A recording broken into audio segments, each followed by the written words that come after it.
ఇవాళ గజ్వేల్లో మనం Telangana public school ఇచ్చినాం.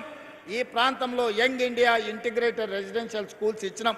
ఇవాళ వివేక్ గారిని అడిగిన సిద్దిపేటకి ఇందిరమ్మ ఇండ్లు ఇచ్చినామా అని 3500 ఇండ్లు ఈ సిద్దిపేట అసెంబ్లీకి ఇచ్చినాం, గజ్వేల్ అసెంబ్లీకి ఇచ్చినాం, సిరిసిల్ల అసెంబ్లీకి ఇచ్చినాం. నాకు కేటీఆర్తోనో హరీష్తోనో చంద్రశేఖరరావు గారితోనో రాజకీయంగా భిన్నాభిప్రాయాలు ఉండొచ్చు, కానీ అక్కడ కూడా పేదోళ్ళు ఉన్నారు, అక్కడ కూడా దళితులు ఉన్నారు, అక్కడ కూడా గిరిజనులు ఉన్నారు, అక్కడ కూడా బలహీన వర్గాలు ఉన్నారు. వీళ్ళని దృష్టిలో పెట్టుకుంటే వాళ్ళకి అన్యాయం జరుగుద్ది. అందుకే ఇవాళ సిరిసిల్ల సిద్దిపేట గజ్వేల్ కూడా ప్రతి నియోజకవర్గానికి 3500 ప్రకారం 10500 ఇండ్లు ఈ 3 అసెంబ్లీ నియోజకవర్గాలలో ఇచ్చి మా నిజాయితీ చూపించుకున్నాం. ఈ పరిశ్రమ ఇవాళ సిద్దిపేటలో ఉంది.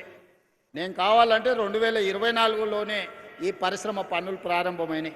నేను ముఖ్యమంత్రి అయినాకనే తుమ్మల నాగేశ్వరరావు గారి పని మొదలుపెట్టారు. కావాలంటే ఇది నేను కొడంగల్కు తీసుకుపోకపోతుంటేనా? ఎందుకు ఇక్కడ కట్టించినాం? ఇక్కడ రైతుల కోసం కట్టించినాం. ఇక్కడ ఉండే ఎమ్మెల్యే కోసం కట్టలే, ఎమ్మెల్యే ఉన్నాడని తరలించలే. ఇవాళ సిద్దిపేటలో కట్టిన తర్వాతనే నా కొడంగల్కి ఇంకొక పరిశ్రమ ఇవ్వమని మా మంత్రులను నేను అడుగుతున్నా. నేను వివక్ష చూపియను, వివక్ష అని చెప్తున్నారు తప్పు. ఒకవేళ వివక్ష గురించి చర్చించాల్సి వస్తే 2014 నుంచి 2024 వరకు మీరు కొడంగల్కి ఎన్ని నిధులు ఇచ్చిండ్రు, ఈ 24 నెలల నేనెన్ని ఈ ప్రాంతానికి నిధులు ఇచ్చినో మొత్తం లెక్క తీద్దాం. వివక్ష మా ఇంట వంట లేదు. మిమ్మల్ని చూసి ప్రజల్ని అంచనా వేయం. ప్రజలతో మాకు ప్రత్యక్ష సంబంధం ఉంది. పేదల పట్ల మాకు ప్రేమ ఉంది, పేదల పట్ల అభిమానం ఉంది. ఆ పేదల కోసం పనిచేస్తాం తప్ప రాజకీయ నాయకుల కోసం పనిచేయం. మీరు అట్లా చేసిండ్రు కాబట్టి మేము కూడా అట్లనే ఉంటామని అనుకుంటే అట్లాంటి ఆలోచనలని దూరం పెట్టమని చెప్పి నేను విజ్ఞప్తి చేస్తున్న ఈ శాసనసభ్యుడికి. రాజకీయాలు ఎన్నికలు వస్తే ఓకే, ఎన్నికలు పోటీ పడదాం. ఎవరేందో ప్రజలు తీర్పిస్తారు.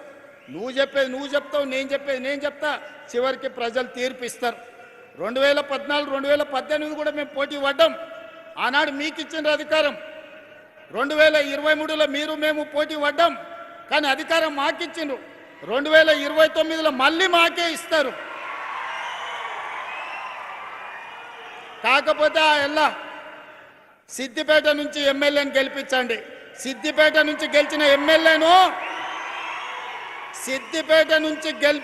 ఎమ్మెల్యేను మా పెద్దలు దామోదర్ రాజనరసింహ గారు, మా వివేక్ వెంకటస్వామి గారు మంత్రిని చేయించే బాధ్యత వాళ్ళిద్దరు తీసుకుంటారు.